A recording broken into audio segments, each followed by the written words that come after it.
Ikaze kuri Rwanda News. Amakuru y'akababaro mu karere ka Gasabo. Uwahoze ari umupolisi mukuru uzwi nka Chief Suspendent of Police Retired Richard Kamanzi yitabye Imana azize inkangu. Uwahoze ari umupolisi mukuru mu nzego za polisi z'u Rwanda Chief Suspendent of Police Retired Richard Kamanzi w'imyaka 57 y'amavuko yitabye Imana kuri iki cyumweru tariki ya 22 Gashyantare na 2026 azize inkangu yatewe n'imvura nyinshi yaguye mu mujyi wa Kigali. Ibi byabereye mu karere ka Gasabo mu kagari ka Kibagabaga umurenge wa Kimironko, aho urukuta rufata ubutaka rwasenyutse maze rukagenda rukagwira inzu ye bikarangira inzu ye iguye. Amakuru atangwa n'inzego z'ibanze n'abaturage batuye mu mudugudu wa Rindiro agaragaza ko ibi byago byabaye ahagana saa 7 z'amanywa ubwo imvura yagwaga ari nyinshi kuri uyu munsi maze igatuma amazi aba menshi. Ubwo aya mazi yavaga mu rugo rw'umuturanyi warutuye haruguru y'urugo rw'uyu mupolisi nibwo yinjiye mu rugo rwe akagenda akinjira mu gikuta, icyo gikuta kigasenyuka kigatuma ubuzima bw'uyu mupolisi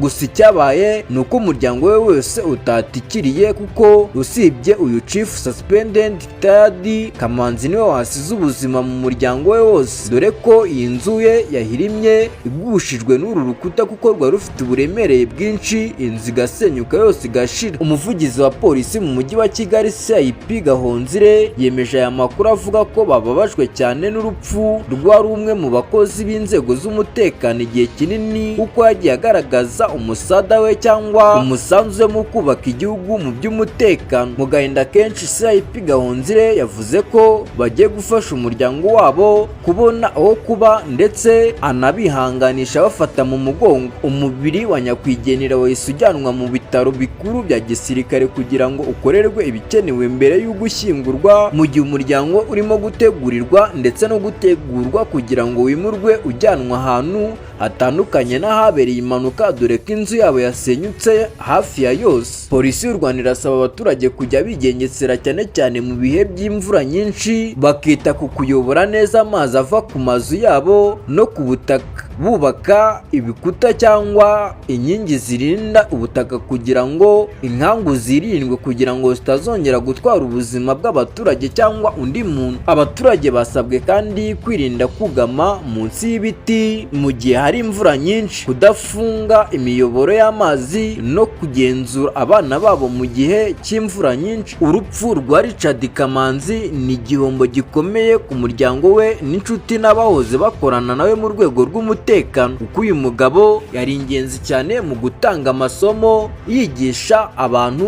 yigisha abapolisi ndetse yigisha n'imbaga nyarwanda mu myitwarire ndetse no mu mico. Ndifuriza iruhuko ridashira uyu mupolisi w'icyitegererezo wagiye ukora ibikorwa byinshi bigiye bitandukanye mu Rwanda, aho tunamushimira ibyo yatugejejeho. Njye wumvaga ni Damu, iyi ni Rwanda News, ngaho kora subscribe, kora like, share and comment kugira tujye tubana mu makuru mashya nk'aya kandi agezweho.